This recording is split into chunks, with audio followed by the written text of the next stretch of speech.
सच सच बताना, क्या आप भी रात के 12 बजे फ्रिज खोल के खड़े हो जाते हो और बोलते हो कुछ मीठा खाने का मन कर रहा है, और 10 मिनट बाद फ्रिज ऐसे लगता है मानो कि नया लिया हो। एंड इस दौरान अगर आप पकड़े जाए तो आप बोलते हो कि मैं तो कंट्रोल नहीं कर पाता या कर पाती। तो लेट मी टेल यू, आप क्रेविंग्स का शिकार हो। वैसे ये क्रेविंग्स का मतलब क्या है? सबसे पहले तो क्लियर करते हैं कि cravings is not equal to भूख। भूख होती है कि कुछ भी खिला दो, भूख लग रही है, और क्रेविंग्स होती है कि सिर्फ चॉकलेट चाहिए और अभी चाहिए। आपकी बॉडी और ज़्यादा स्पेसिफिक होती है डिमांड करने में। तो हमें ये क्रेविंग्स होती क्यों है? अब आपको क्रेविंग्स इसलिए आ सकती है क्योंकि शायद आपने पानी कम पिया हो, आपकी ब्लड शुगर ऊपर नीचे हो, हार्मोनल चेंजेस हो स्पेशली फॉर लेडीज़, या तो न्यूट्रिशनल डेफिशिएंसीज हो, या फिर स्ट्रेस और कम नींद के कारण भी क्रेविंग्स हो सकती है। तो इसलिए हर क्रेविंग का सल्यूशन अपनी विल पावर स्ट्रॉन्ग रखो, ऐसा नहीं होता। कभी कभी उसका साइंस भी समझना पड़ता है। अब बात करते हैं सबसे पॉपुलर क्रेविंग की, which is chocolate. Mostly chocolate craving होती है ड्यू टू लो मैग्नीशियम या तो ज़्यादा स्ट्रेस के कारण। मैग्नीशियम का काम होता है मसल्स और नर्व्स दोनों को काम करना।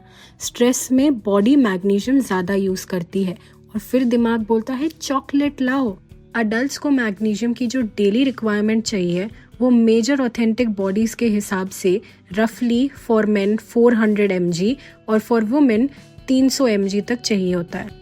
अब पम्पकिन सीड्स जो होते हैं वो एक्सट्रीमली मैग्नीशियम डेंस होते हैं। सिर्फ 2 स्पून आपके RDA का 35 to 40% कवर कर सकते हैं, और इसको बेस्ट वे है खाने का in the form of roasted snacks. या तो आप इसको सैलड के ऊपर खा सकते हो या तो दही में मिक्स करके खा सकते हो। दूसरा है cooked dark leafy green vegetables, specially पालक मतलब स्पिनच। इसको बेस्ट वे खाने के लिए होता है कि आप इसको पालक की सब्जी बना दो, दाल पालक खा लो, या तो खिचड़ी या सूप्स में डाल लो। और लास्टली आते हैं लेग्यूम्स और ब्राउन राइस। तो लेग्यूम्स और ब्राउन राइस तकरीबन 10 से 15% आपके पूरे दिन का मैग्नीशियम आपको दे सकते हैं अगर आप इसको अपने डाइट में इंक्लूड करो तो। एंड अगर अभी भी चॉकलेट खाने का मन करता है, 70% डार्क चॉकलेट का एक पीस आप दिन में ज़रूर ले सकते हैं। अब बात करते हैं सॉल्टी फूड क्रेविंग की, मतलब नमकीन खाने की। इसका मतलब हो सकता है कि आप या तो डिहाइड्रेटेड हो, पानी की कमी हो बॉडी में, या तो आपके इलेक्ट्रोलाइट्स लो हो। कभी कभी बॉडी बोल रही होती है कि पानी पिला दो यार, नमक नहीं खाना मुझे। तो उसको उस टाइम पे चिप्स, पापड़, फरसान, भुजिया से मत भरा करो। इसका इजी सल्यूशन है कि अपने पानी का इंटेक अच्छा खासा रखो। कोकोनट वाटर पी सकते हो, कभी कभी छाछ पी सकते हो, और फिर भी अगर कुछ स्नैक्स खाने का मन हो तो मखाना खा लो, खाकरा खा लो, या तो इंटरनेट पे तो बहुत सारी रेसिपीज़ है, उनको देख लिया करो। अब बात करते हैं शुगर क्रेविंग की। शुगर क्रेविंग का मतलब ये नहीं कि तुमको स्वीट टूथ है, उसके भी अलग अलग रीजंस होते हैं। जैसे कि अगर आपका ब्लड शुगर ड्रॉप हो जाए, लो क्रोमियम लेवल्स, लो B विटामिन लेवल्स, और मील में अगर प्रोटीन और फाइबर की कमी होगी तो ज़रूर आपको ये शुगर क्रेविंग्स फील होगी। एंड अगर आप सुबह चाय बिस्किट पे जिंदा हो तो शाम को तो केक बुलाएगा ही। पर निश्चिंत हो जाओ बालक, इसका भी सल्यूशन है। तो आप बैलेंस्ड मील्स खाना चालू करो जिसमें प्रोटीन, फाइबर, फैट सब कुछ हो।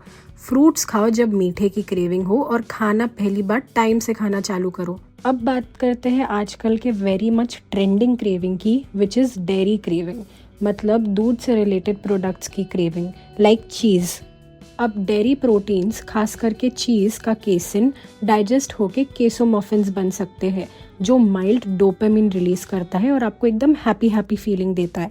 और इसलिए जो प्रोसेस्ड चीज़ होता है जो मार्केट में बहुत कॉमनली मिलता है, उसका हाई पैलेटेबल होना ही उसका सबसे बड़ा एडिक्शन का रीज़न है। और जब कुछ लोगों को एसिडिटी होती है, मतलब जब छाती में जलन होती है, तो उनको मिल्क एक न्यूट्रलाइजिंग इफेक्ट देता है, कभी कभी टेम्पररी रिलीफ देता है एकदम स्पाइसी फूड से। और कुछ लोगों को मिल्क एकदम नॉस्टैल्जिक फीलिंग देता है, एक कंफर्ट वाली फीलिंग देता है, क्योंकि बचपन में गर्म दूध और थोड़ी बहुत कुकीज़ कुछ लोगों के लिए एक रिचुअल था और कुछ लोगों के लिए कंफर्ट। तो इसलिए अगर आप लो फील करते हो तो आपको एकदम नॉस्टैल्जिक फीलिंग चाहिए होती है। और फिर आप तारक मेहता के भेड़े बन जाते हो कि हमारे ज़माने में अच्छा मैं पकाती नहीं हूँ अभी। अब बात करते हैं सबसे कूल क्रेविंग की। कूल मतलब वो ठंडा वाला कूल नहीं, जेंजी वाला cool. Which is none other than coffee.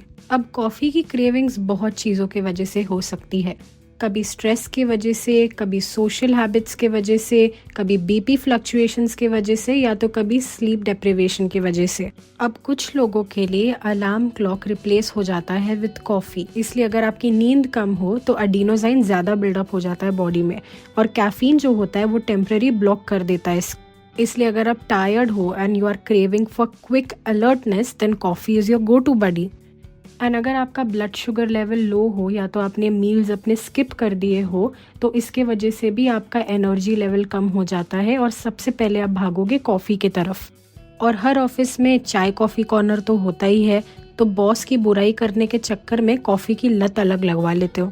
And अगर आप अभी भी उनमें से हो जो बोलते हैं आई तो लव कॉफ़ी, तो लेट मी टेल यू, अगर आप अपना एक दिन का भी कैफीन मिस कर रहे हो और आपको सर फट रहा है, इरिटेट हो रहे हो, कॉन्सेंट्रेट नहीं कर पा रहे हो, तो let me tell you this is a sign which is dangerous. अगर आप अपने खाने के आजू बाजू कॉफ़ी ले रहे हो तो आपके खाने में से आयरन का एब्जॉर्प्शन कॉफ़ी कम कर सकता है।